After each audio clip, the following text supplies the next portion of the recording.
नमस्कार, स्वागत है आपका और आप देख रहे हैं अपना YouTube channel Remake Edupath. Transfer SOP, SOP means standard operating procedure, यानी ट्रांसफर के लिए जो स्टैंडर्ड ऑपरेटिंग प्रोसीजर है वो जारी किया गया है और इस ऑपरेटिंग प्रोसीजर में एसओपी में पूरी बातों को बड़ी स्पष्टता से रखा गया है। तो हम इस वीडियो के माध्यम से हम जानेंगे पूरे एसओपी को और उसमें आने वाली सारी अलग अलग बारीक बिंदुओं को। हम जानेंगे कि यह स्थानांतरण कैसे होगा, कौन सी प्रक्रिया अपनाई जाएगी, किस माध्यम से होगा, वो कौन सा पोर्टल है। जैसे शिक्षा मंत्री के द्वारा बताया जा रहा था कि एक पोर्टल डिजाइन किया जा रहा है, पोर्टल डेवलप किया जा रहा है, तो क्या वो नया पोर्टल आएगा इस शिक्षा कोष के अलावा या उसी ही शिक्षा कोष के माध्यम से होगा। हम जानेंगे कि क्या जिनका जो सेवा है, यानी जिनकी जिस सेवा है वो 5 वर्ष नहीं हुआ है, उनका ट्रांसफर या रेशनलाइजेशन नहीं होगा।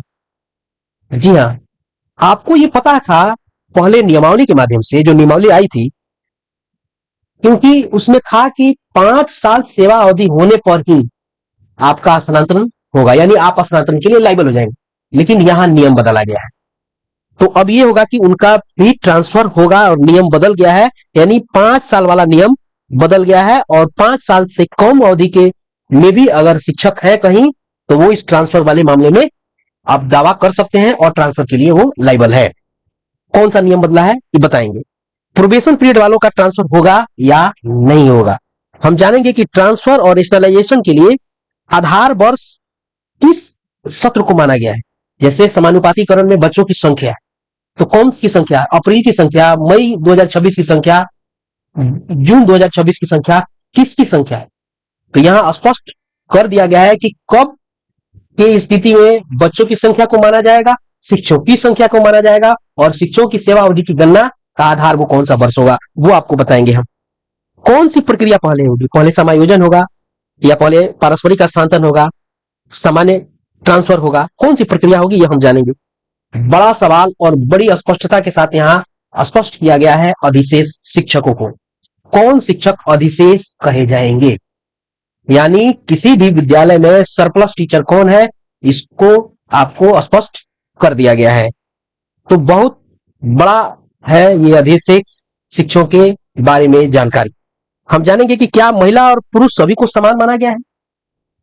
ऐसा तो नहीं कि पहले पुरुष, एक विद्यालय में पुरुष और महिला सब सभी हैं, तो अधिशेष में अगर होगा तो पहले पुरुष को माना जाएगा कि पहले महिला को माना जाएगा।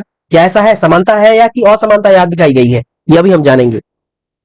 कितने विकल्प मिलेंगे, किसे इस ट्रांसफर से बाहर रखा गया है, विद्यालयों की श्रेणी का निर्धारण कैसे हुआ है, कौन सा विद्यालय किस श्रेणी में आता है, नियमावली की वह कौन सी कंडिका है 3(9) जिसे शिथिल कर दिया गया है। इन सारी बातों की जानकारी हम आपको इस वीडियो के माध्यम से देने जा रहे हैं। तो चलिए वीडियो को शुरू करते हैं। वीडियो को शुरू करने से पहले आपसे आग्रह करेंगे, पहली बार चैनल पे है तो चैनल को सब्सक्राइब कीजिए, कंटेंट पसंद आता है तो लाइक शेयर जरूर करें। आपके स्क्रीन पर एक अधिसूचना है और ये अधिसूचना अगर मैं बताऊं, ये 797 नंबर की अधिसूचना है और 21/7/2026 को यह साइन हुआ है, जारी आज हुआ है। और इसमें कुछ बातें हैं वो जरा हम पढ़ के आपको पहले बता देते हैं, उसके बाद बिंदुवार सबकी चर्चा करते चलेंगे। कहा कि विभागीय अधिसूचना संख्या 656/25/2026 के द्वारा बिहार राज्य शिक्षक स्थानांतरण नियमावली अधिसूचित किया गया, यानी नियमावली आई। इस नियमावली के तहत स्थानांतरण संबंधी सभी कार्य विभागीय पोर्टल यानी ई शिक्षा कोष के माध्यम से किया जाएगा। स्पष्ट हो गया कि कोई नया कुछ डेवलप नहीं होगा, सारा ई शिक्षा कोष के माध्यम से होगा। स्थानांतरण नियमावली के क्रियान्वयन हेतु ई शिक्षा कोष पोर्टल पर स्थानांतरण मॉड्यूल विकसित करने की कार्रवाई प्रारंभ कर दी गई है। उसी में एक मॉड्यूल एड ऑन कर दिया जाएगा। इसमें कतिपय बिंदुओं पर स्पष्टता की आवश्यकता है। चूंकि मॉड्यूल डाला गया है तो अब आप अप्लाई करने जाएंगे तो बहुत सारे ऐसे ऐसे बिंदु हैं जिसपे स्पष्टता होनी जरूरी है, इसलिए ताकि विश्वसनीय और यूजर फ्रेंडली सॉफ्टवेयर विकसित किया जा सके। बिहार राज्य शिक्षक स्थानांतरण नियमावली 2026 के नियम 7 में देश शक्तियों का उपयोग करते हुए नियमावली के क्रियान्वयन हेतु मानक संचालन प्रक्रिया को निम्नलिखित रूप से अधिसूचित किया जाता है। अब आइए चलते हैं और जानते हैं क्या क्या नियमावली में लाया गया है।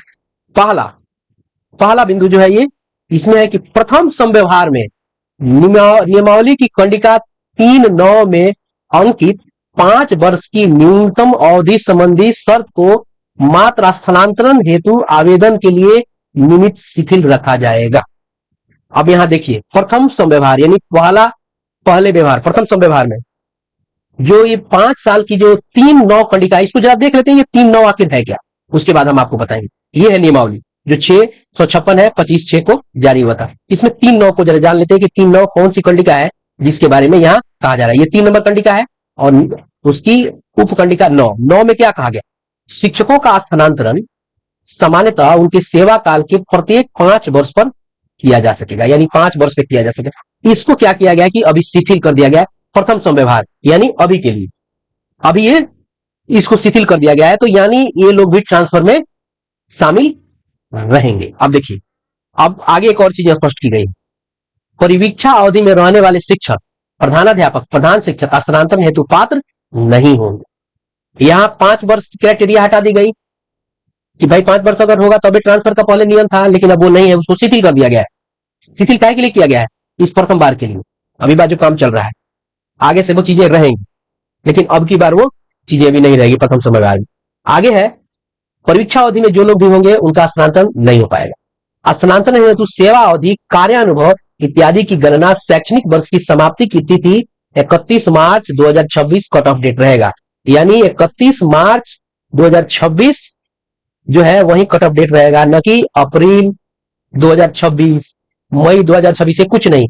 मार्च 31 मार्च को जो बच्चों की संख्या थी, जो शिक्षकों का उस समय तक अनुभव था, जो शिक्षकों की संख्या थी, उसी को माना जाएगा। ऐसा नहीं कि नया एडमिशन हुआ है आपके यहाँ ज्यादा जुड़ गया है, माना आपको प्रथम जो आपको पिछला जो 25-26 का जो सेशन था वही माना जाएगा। ठीक है, आगे है, विगत 2 वर्षों में स्थानांतरित शिक्षक पारस्परिक स्थानांतरण सहित भी इस चरण के स्थानांतरण हेतु पात्र होंगे। कुछ लोगों को था कि मेरा स्थानांतरण नहीं हुआ है, तो क्या इसमें स्थानांतरण हो सकता है, क्या मैं पारस्परिक स्थानांतरण के लिए जा सकता हूं? जी हाँ, वो जा सकते हैं।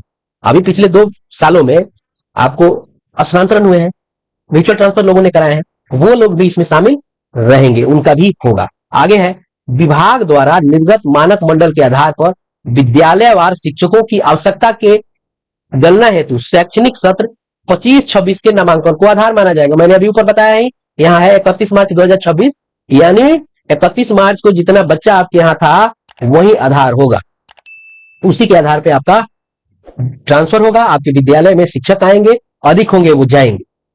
स्पष्ट हो गया।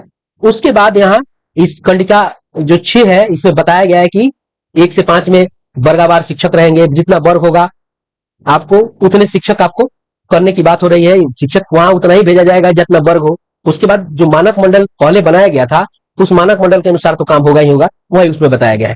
यहाँ कहा गया है कि 6 से 8 के लिए आपको अधिकतम 12 शिक्षक हो सकते हैं। यहाँ जो टीचर्स कितने कौन से विद्यालय में होने चाहिए उसके बारे में बात की गई। बात आती है अब 7वें में, यहीं से मामला शुरू होता है।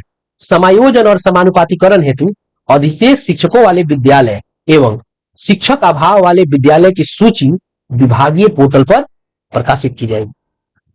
जो भी सरप्लस टीचर है उनकी सूची जो है ये आपको पोर्टल पर प्रकाशित की जाएगी, ये ऑनलाइन मिलेगा।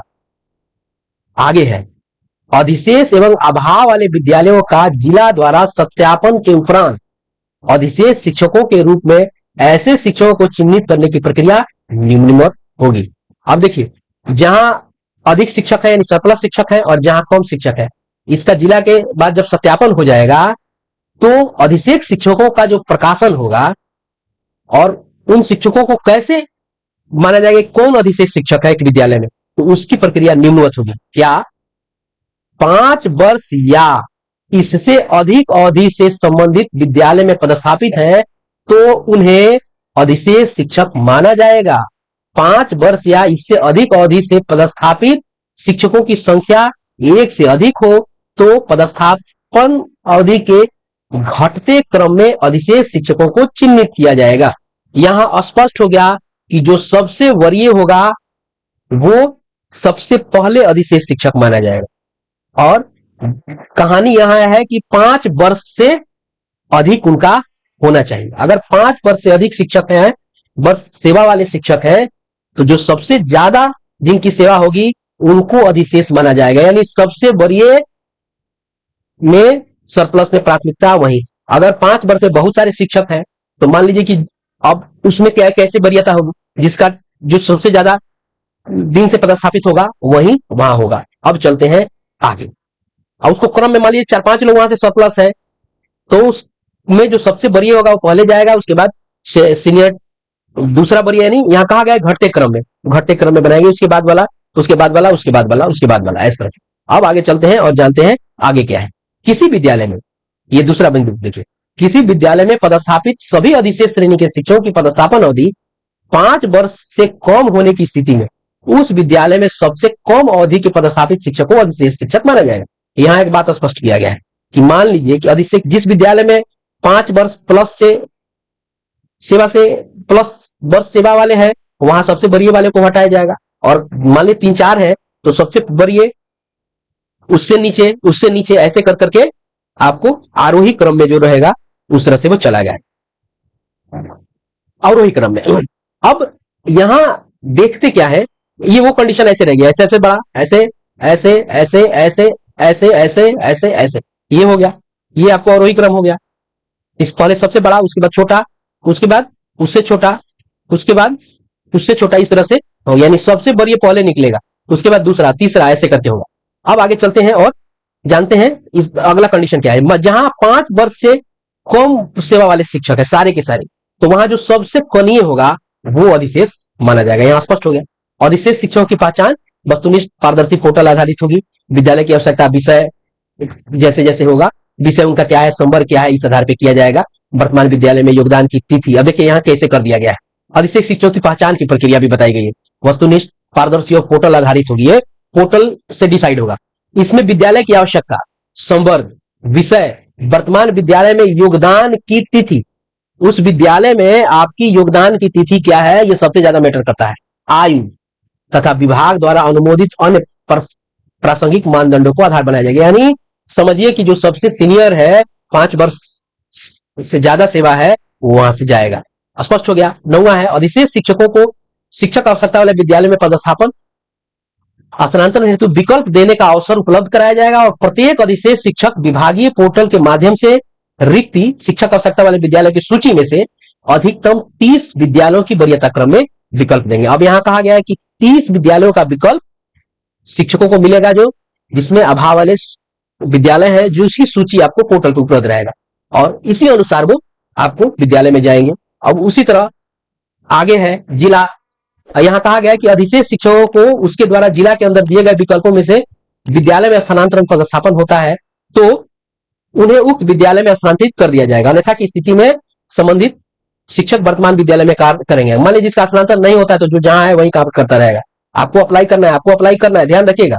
यदि शेष शिक्षक को उसके द्वारा विद्यालय के अंदर दिए गए विकल्पों में से किसी विकल्प में विद्यालय में स्थानांतरण या पदस्थापन होता है तो उन्हें उक्त विद्यालय में स्थानांतरित किया जाएगा, अन्यथा की स्थिति में संबंधित शिक्षक वर्तमान में रहेगा। आपको विकल्प तो चुनना ही है, लेकिन उस विकल्प में से आपका स्थानांतरण नहीं होता है तो आप जहां हैं वहीं रहेंगे। ये बात यहां कही गई है। अब चलिए आगे चलते हैं और कुछ और चीजों को जानते हैं। अधिशेष शिक्षक अंतर जिला, अंतर प्रमंडल है, उनको अगर जाना है तो 5-5 जिला, 5-5 प्रमंडल का ऑप्शन मिलेगा।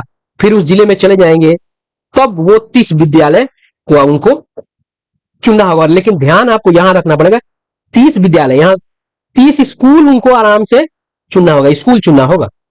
स्पष्ट हो गया। प्रखंड नहीं चुना। ध्यान यह रखिए कि जहां के आप रहने वाले हैं वहां वाला ऑप्शन ही नहीं मिलेगा।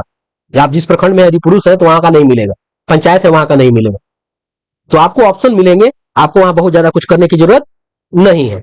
आगे बढ़ते हैं। अब देखिए यहां कहा गया कि जिनकी उम्र, ऐसे शिक्षक जिसकी आयु 31 मार्च 2026 को 58 वर्ष पूर्ण हो गई चुकी है, उन्हें समानुपातिकरण में के लिए चिन्हित नहीं किया जाएगा। जिनकी 58 वर्ष सेवा हो गई 31 मार्च को, उनको गिनती में समायोजन के लिए चिन्हित नहीं किया जाएगा, बशर्ते वे समानुपातिकरण तहत शिक्षक अभाव विद्यालय में जाने हेतु इच्छुक हो। अगर वो समानुपातिकरण में जाने के लिए इच्छुक हैं तो वो जा सकते हैं, लेकिन वो इसके लिए बाध्यकारी नहीं है जिनका 31 मार्च को 58 वर्ष हो गया है वो। आगे है कहा गया कि सर्वप्रथम समायोजन समानुपातिकरण की प्रक्रिया पूर्ण की जाएगी, जिसके तहत जिला संवर्ग के शिक्षकों को जिला के अंदर ही समायोजन किया जा सकेगा। इसी प्रकार प्रमंडलीय संवर्ग के सहायक शिक्षकों को प्रमंडल के अंदर समायोजन किया जाएगा। यानी पहले समायोजन और समानुपातिकरण होगा, उसके बाद यानी 13 में तत्पश्चात पारस्परिक स्थानांतरण की कार्रवाई की जाएगी, जिसके तहत सभी तरह के पारस्परिक स्थानांतरण के मामले में जिला प्रमंडल राज्य स्थापना समिति द्वारा विचार किया जाएगा। अब जब समानुपातिकरण पारस्परिक स्थानांतरण हो जाएगा तब आपको रिक्ति प्रकाशित की जाएगी। यहां लिखा हुआ है कि समायोजन और समानुपातिकरण और पारस्परिक स्थानांतरण पूर्ण होने के उपरांत विद्यालयवार संशोधित रिक्ति प्रकाशित की जाएगी और उसके बाद माने पारस्परिक स्थानांतरण के उपरांत समान स्थानांतरण की प्रक्रिया की जाएगी और उसमें भी आपको 5-5 जिला, 5-5 प्रमंडल और 30 विद्यालयों के ऑप्शन आपको वहां मिलेंगे। स्पष्ट हो गया? चलिए अब ऐसे देखते हैं, ऐसे शिक्षक जो पारस्परिक 16वां बिंदु देख लेते हैं। ऐसे शिक्षक जो पारस्परिक और समान स्थानांतरण दोनों के आवेदन करते हैं, ऐसे शिक्षक जो म्यूचुअल के लिए भी और जनरल सामान्य ट्रांसफर के लिए दोनों के लिए आवेदन करते हैं और उनका पारस्परिक स्थानांतरण हो जाता है तो समान स्थानांतरण हेतु दावा वो नहीं कर सकते हैं। स्पष्ट हो गया?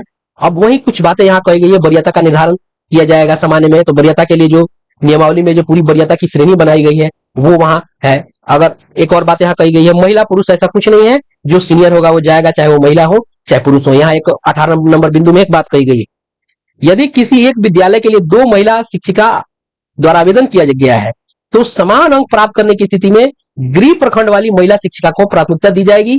इसी प्रकार एक विद्यालय के लिए 2 पुरुष शिक्षक द्वारा आवेदन किया गया है तो समान अंक प्राप्त करने वाले गृह जिला वाले पुरुष शिक्षक को प्राथमिकता दी जाएगी। मान लीजिए कि 2 महिला एक विद्यालय के लिए अप्लाई की हैं तो उस प्रखंड की जो महिला है उसको प्राथमिकता दी जाएगी और पुरुष में एक विद्यालय में 2 लोग देते हैं तो जो लोग अगर उस जिले के हैं उनको प्राथमिकता दी जाएगी। यहां आपको विद्यालयों की श्रेणी स्थापित कर दी गई है।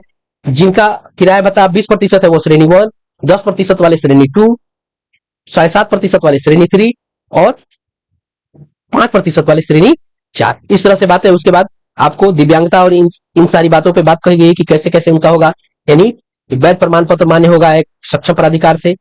उसके अलावा जो भी सरस्वती विद्या निकेतन मॉडल स्कूल के चयनित स्कूल जो हुए हैं वो उनको क्या किया गया है कि इस प्रक्रिया से अलग रखा जाएगा। ठीक है, और ये नियमावली आ जाने से पुरानी सारी नियमावली रद्द हो गई है और विभागीय ई शिक्षा कोष के अतिरिक्त किसी माध्यम से प्राप्त आवेदनों, आपत्ति, शिकायत स्वीकार अब नहीं होगा, सारा ई शिक्षा कोष के माध्यम से होगा। ठीक है, ये था पूरा का पूरा एसओपी जिसके माध्यम से मैंने सारी बिंदुओं को स्पष्ट करने का प्रयास किया। उम्मीद करता हूं कि आप इसे लाभान्वित होंगे और आपको आगे आने वाले दिनों में जो ट्रांसफर और समायोजन की प्रक्रिया होगी उसमें सुलभ और सरल होगा अपने काम को करने में। तो अपना ख्याल रखें। जय हिंद, धन्यवाद।